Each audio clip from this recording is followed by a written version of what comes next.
பாஸ்தாக்கு நம்ம வந்து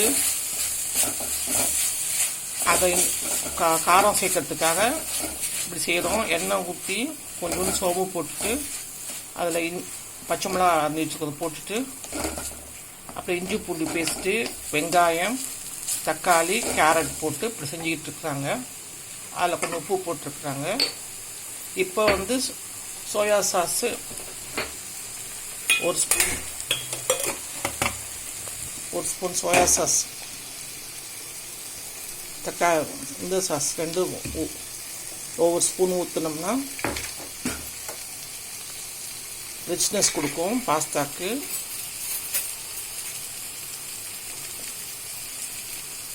அதுக்கு அவ்வளோதான். டொமேட்டோ சாஸ் இப்போ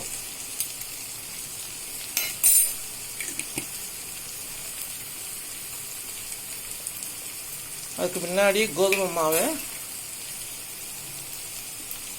கார்ன்ஃப்ளவர் மைதா போட்டு பிசைஞ்சி உப்பு போட்டு பிசைஞ்சி இடியாப்ப அச்சில் கொதிக்கிற சுடு தண்ணி கொதிச்சுக்கிட்டே இருக்கணும். அதில் புழிஞ்சு விட்டுறணும். புழிஞ்சி ஒரு 10 நிமிஷம் வேக விட்டிங்கன்னா அது நல்லா வெந்துடும். அப்புறம் எடுத்து வடிகட்டிட்டு அப்படி எடுத்து வச்சிங்கன்னா கோதுமை மாவு பாஸ்தா. அந்த பாஸ்தாக்கு தான் இது சாஸ் இது செய்கிறோம். பேக்ரவுண்டு இது செஞ்சிட்ருக்கோம். இப்போ இதில் வந்து நம்ம பாஸ்தா இதை கலந்துடலாம்.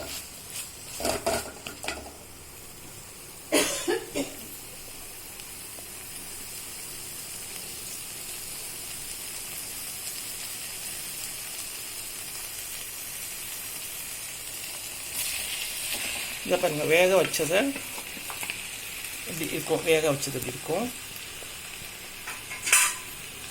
இதை வந்து நம்ம இதில் போட்டு கலரணும்.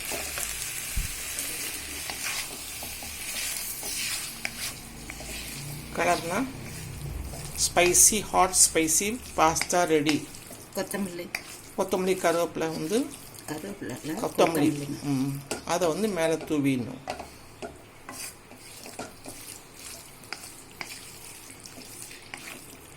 நம்ம கடையில் வாங்கி செய்கிறத விட வீட்டில் இப்படி செய்கிறதுனால ஹெல்த்தியாக இருக்கும். நம்ம பார்த்து பிள்ளைங்களுக்கு கொடுக்குறதுக்கு இந்த மாதிரி செஞ்சு கொடுத்தோம்னா அதுவும் லைக் பண்ணி சாப்பிடுங்க. பெரியவங்களும் இதை சாப்பிட்லாம். ஏன்னா ஒன்றும் செய்யாது, கோதுமை மாவு தான், வேறு எந்த மாவும் நம்ம கலக்கலை. அதனால் கோதுமை மாவு எப்போதுமே நல்லாயிருக்கும். கொஞ்சம் நேரம் நம்ம வந்து வடிகட்டிட்டு கொஞ்ச நேரம் ஆற விட்டோம்னா அந்த வளவளப்பெல்லாம் போயிடும். நல்லாயிருக்கும், பார்க்கறதுக்கு நல்லாயிருக்கும். இப்போயே பாருங்கள், உங்களுக்கு கலர்ஃபுல்லாக இருக்கும். நீங்களே பிரேக்ஃபாஸ்ட்டுக்கு இது நல்லாயிருக்கும். இல்லை ஈவினிங் ஸ்நாக்ஸுக்கும் ஈவினிங் பசங்க வந்துச்சுன்னா கேட்டாலும் இது நல்லாயிருக்கும். நீங்களும் செஞ்சு பாருங்கள். உங்களுக்கு பிடிச்சிருக்குன்னா அனந்தவன் சேனலுக்கு சப்ஸ்கிரைப் பண்ணுங்கள். பாய்.